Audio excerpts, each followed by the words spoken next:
नमस्कार जोहार दोस्तों, मैं सुप्रिया स्वागत करती हूँ आप सभी का जेएसएससी जेपीएससी फॉलोअप में।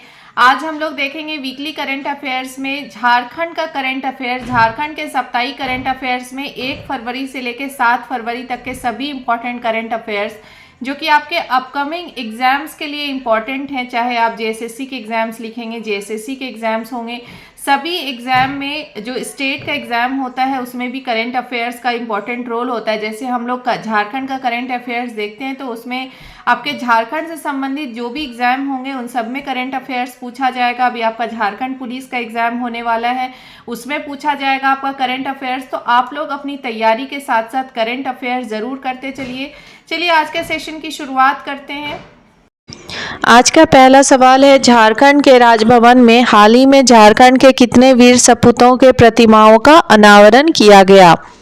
झारखंड में अभी एक मूर्ति गार्डन बनाया गया है, राजभवन में, जिसमें एक मूर्ति गार्डन बनाया गया है। उसमें 12 प्रतिमाओं का अनावरण किया गया, उद्घाटन किया गया, जिसमें स्वामी विवेकानंद, अल्बर्ट एक्का, गया मुंडा, जतरा टाना भगत, वीर बुद्धू भगत, नीलांबर पीताम्बर, तिलंगा खड़िया, सिद्धू कान्हू,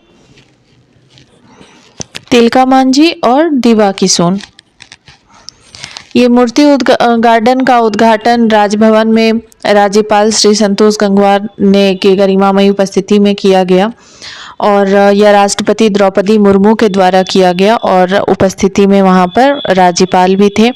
और मूर्ति गार्डन में स्वामी विवेकानंद के अतिरिक्त झारखंड के जितने भी स्वतंत्रता सेनानी थे, जैसे गया मुंडा, जतरा टाना भगत, तिलंगा खड़िया, नीलांबर पीताम्बर, सिद्धू कान्हू, तिलका मांझी, दिवा किशोर, वीर बुद्धू भगत, इनके अतिरिक्त परमवीर चक्र विजेता अल्बर्ट एक्का की प्रतिमाओं को स्थापित की गई है, जिससे कि राजभवन की सुंदरता और भी बढ़ गई है यहाँ पे एक मूर्ति गार्डन बनाने के बाद।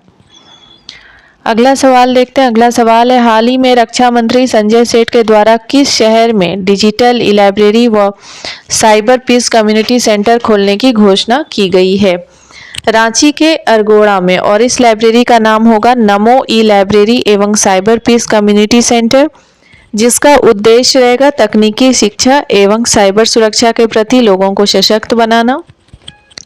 और ये ई डिजिटल लाइब्रेरी और cyber peace community centre Ranchi में खुलेगा, इसे ध्यान रखिएगा। और लाइब्रेरी का नाम नमो ई लाइब्रेरी एवं साइबर पीस कम्युनिटी सेंटर होगा।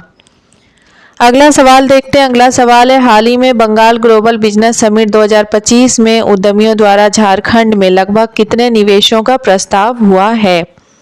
इनके द्वारा लगभग 26,000 करोड़ के निवेश का प्रस्ताव हुआ है। बंगाल ग्लोबल बिजनेस समिट 2025 में झारखंड को 26,000 करोड़ रुपए के निवेश के प्रस्ताव मिले हैं। और अगर ये प्रस्ताव सही तरीके से धरातल पर आते हैं तो राज्य में लगभग 15,000 से अधिक रोजगार का सृजन होना है। अगला सवाल है, हाल ही में रांची में आयोजित 10 दिवसीय India international mega trade fair में कितने देशों के उत्पादों को शामिल किया गया है। India international mega trade fair में 8 देशों के साथ साथ 15 राज्यों के उत्पादों को भी शामिल किया गया है, जिसमें Afghanistan, Iran, UAE, Singapore, Thailand, Malaysia और बांग्लादेश, इन सभी देशों के इसमें शामिल किया गया है उत्पादों को। इसके साथ ही 15 राज्यों के भी उत्पादों को शामिल किया गया है। अगला सवाल है, हाल ही में जैक झारखंड अधिविद्य परिषद का अध्यक्ष किन्हें नियुक्त किया गया है। जैक का अध्यक्ष डॉक्टर नटवा हासदा को नियुक्त किया गया है। कार्यकाल 3 वर्षों का होगा। अगला है, हाल ही में किस प्रतिष्ठित कंपनी को गोल्डन पीकॉक CSR अवार्ड से सम्मानित किया गया है। कोल इंडिया को ग्लोबल पीकॉक CSR अवार्ड से सम्मानित किया गया है। और एम प्रसाद एवं निदेशक कार्मिक श्री विनय रंजन ने इंस्टीट्यूट ऑफ डायरेक्टर्स द्वारा CSR विषय पर गुरुवार को मुंबई में आयोजित 19वें अंतर्राष्ट्रीय सम्मेलन में इस सम्मान को हासिल किया है। याद रखिएगा, global golden peacock CSR award coal India को दिया गया है। अगला सवाल है, झारखंड का दूसरा सबसे बड़ा ओपन तितली पार्क कहाँ निर्माणाधीन है। झारखंड का दूसरा सबसे बड़ा ओपन तितली पार्क गोड्डा में बनने जा रहा है। और पहला ओपन तितली पार्क है बिरसा जैविक उद्यान रांची में। और ये जो गोड्डा में ओपन तितली पार्क है, यहाँ पे 120 से अधिक प्रजातियों की रंग बिरंगी तितलियां देखने को मिलेंगी। लेकिन अभी फिलहाल में वन विभाग का जो सर्वे हुआ है उसके अनुसार गोड्डा में लगभग 50 प्रजातियों की तितली पाई गई है, जिसमें ब्लू पेंसिस, चाहद्री बर्डविंग, मालाबार बैंडेड मोर, blue Mormon, blue duke, Tamil yeoman और कॉमन बर्डविंग जैसी प्रजातियां मिली है। ऐसा वन विभाग के सर्वे के अनुसार पता चला है। अगला सवाल देखते हैं। अगला सवाल है, हाल ही में जारी भारतीय वन सर्वेक्षण रिपोर्ट के अनुसार झारखंड में के किन जंगलों में आगजनी की घटना में बढ़ोतरी दर्ज की गई है। झारखंड में तीन जिलों के जंगलों में आगजनी की घटना में बढ़ोतरी दर्ज की गई है, जिसमें सरायकेला खरसावां, गढ़वा और देवघर। इसमें आगजनी की घटना आमतौर से ज़्यादा हुई है। अगला सवाल है, राज्य सरकार से परामर्श के बाद हाल ही में SBI द्वारा राज्य कर्मियों को कितनी राशि का दुर्घटना बीमा दिया जाना प्रस्तावित है।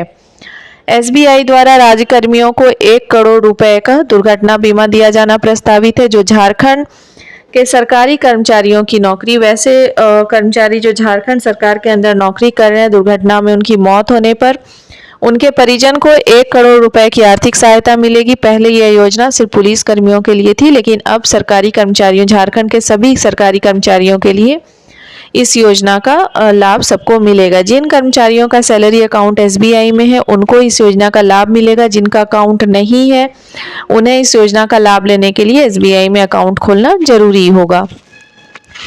अगला सवाल है, भारतीय वन सर्वेक्षण रिपोर्ट की हाल ही में जारी आंकड़ों के अनुसार वर्ष 2023-24 में झारखंड के जंगलों में आगजनी की कितनी घटनाएं देखी गई है।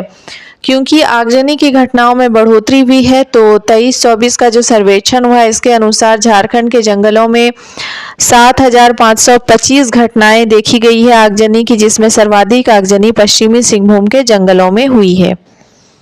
अगला सवाल है, 8 से 10 फरवरी तक एग्रोटेक किसान मेला 2025 का आयोजन किस शहर में किया जाएगा। एग्रोटेक किसान मेला 2025 का आयोजन रांची में किया जाएगा। रांची में बिरसा कृषि विश्वविद्यालय जो कांके रांची में है उसमें इसका आयोजन किया जा रहा है। मेला का थीम कृषि उत्पादकता, सुरक्षित खाद्य एवं पर्यावरण संरक्षण है। आपको बताते चलें कि बिरसा कृषि विश्वविद्यालय जो कांके रांची में है, इसकी स्थापना 26 जून 1981 में की गई थी। ध्यान रखिएगा। अगला सवाल है, झारखंड सरकार के द्वारा अपने राज्य के छात्रों को UPSC की तैयारी के लिए कहाँ भेजा जाएगा। UPSC की तैयारी करने के लिए झारखंड सरकार ने एक योजना बनाया है, जिसमें SC, ST और OBC छात्रों के लिए ही है सिर्फ। और ये अपने स्टूडेंट्स को दिल्ली भेजेंगे और टेस्ट के लिए थ्रू इसका चयन होगा, जिसमें योग्य छात्रों को भेजने के लिए तैयारी की जाएगी और पढ़ाई का सारा खर्चा सरकार उठाएगी। अगला सवाल है, जलवायु परिवर्तन के जोखिमों के मामले में झारखंड के कितने जिलों को रेड जोन में रखा गया है। जलवायु परिवर्तन के जोखिमों के मामले में झारखंड के 10 जिलों को रेड जोन में रखा गया है, जिसमें संथाल परगना से साहेबगंज, पाकुड़, गोड्डा आता है, चतरा, गढ़वा, पलामू, खूंटी, हजारीबाग, बोकारो और गिरिडीह, ये 10 जिले ऐसे हैं जिसे रेड जोन में रखा गया है। और देश के जोखिम वाले 50 जिलों में से भी झारखंड के 2 जिलों को शामिल किया गया है, जिसमें साहेबगंज 16वां नंबर पर है और गिरिडीह 49वां पर। यह रिपोर्ट भारत सरकार के जलवायु परिवर्तन मंत्रालय द्वारा जारी किया जाता है, इसे ध्यान रखिएगा। अगला सवाल है, हाल ही में झारखंड राज्य सरकार द्वारा किस पॉलिसी को लागू करने का निर्णय लिया गया है। झारखंड राज्य सरकार द्वारा AI पॉलिसी को लागू करने का निर्णय लिया गया है। झारखंड सरकार द्वारा AI policy, research and innovation policy और बायोटेक्नोलॉजी पॉलिसी को लागू करने की मंजूरी दी है।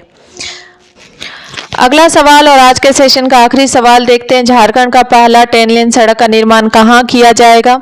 झारखंड का पहला 10 लेन सड़क का निर्माण रांची में किया जाएगा और इस सड़क को बनाने के लिए 301 करोड़ की राशि आवंटित की गई है और यह रांची के धुरवा से रिंग रोड तक इसका निर्माण किया जाएगा।